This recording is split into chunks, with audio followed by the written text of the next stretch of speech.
I was not always this strong guy you see. I went through a lot of hard times in my life to get here today.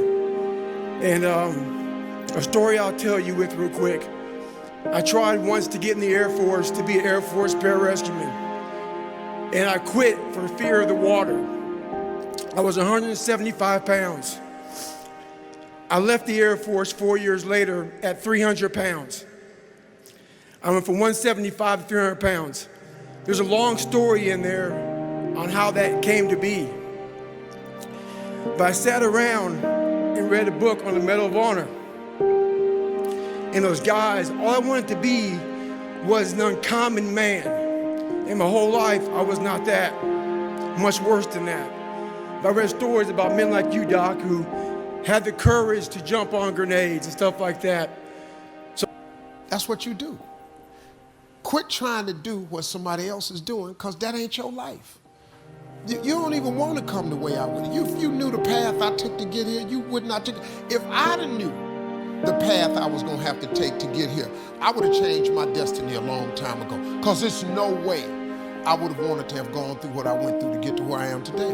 That's why God don't reveal it to you. See, God never reveals the path to you.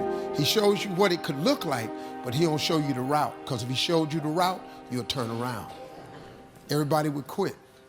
If you knew what you had to go through to get to where he had for you to go, you would all quit. I would quit too. It's no way I would have had a stuttering problem. It's no way I would have lived in a car for 3 years.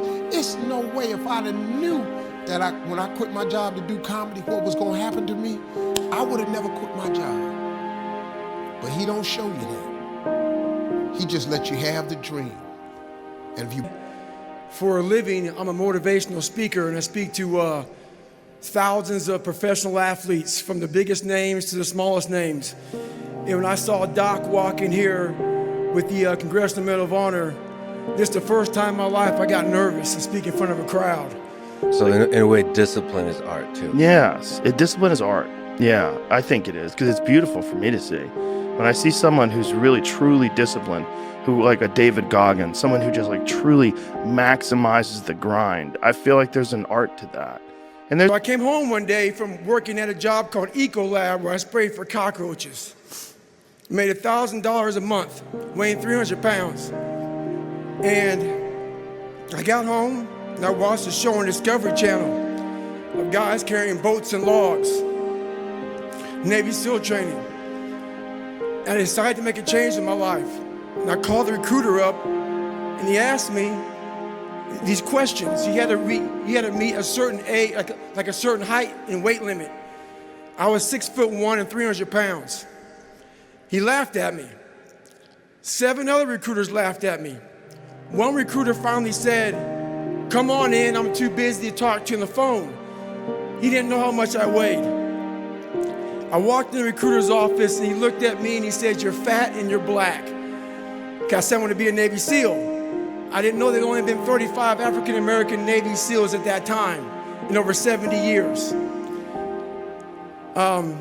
He said I basically had to lose 106 pounds in less than 3 months because of my age. I was getting too old. I came back 3 months later, 106 pounds lighter. Let me tell you something. There is no nobility in poverty. I have been a rich man and I have been a poor man, and I choose rich every fucking time. Because at least as a rich man, when I have to face my problems, I show up in the back of a limo wearing a $2,000 suit and a $40,000 gold fucking watch. Michael Murphy, another Medal of Honor winner. I went through Hell Week with all these guys, real heroes. I am not a hero. I served with real heroes. To look for courage. I thought courage was a man who won the Medal of Honor. It is.